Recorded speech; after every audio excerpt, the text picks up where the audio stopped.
Показва постоянство. Мисля, че преди една седмица също заслужавахме победата. Бяхме на крачка от нея, но пък взехме си поука от последния матч и мисля, че резултата, който днес го постигнахме, може да бъде по-изразителен. Новия собственик.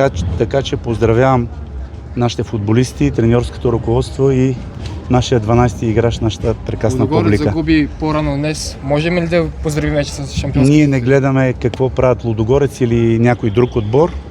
Това е поредната малка крачка, която правиме ние в плана, който сме си го предначертали още в самото начало. Но вече са 13 точки. Не е ли твърде много?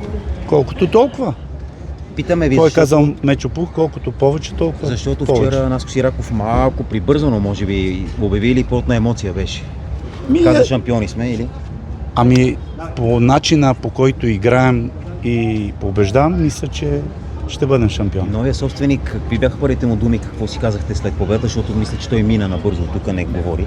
Това, което сме си го казали, остава Какво между може да нас. споменете пред медиите сега? Доволен ли е? Когато господин Бостанджиев прецени, той сам ще излезе пред вас и ще разговаря с вас.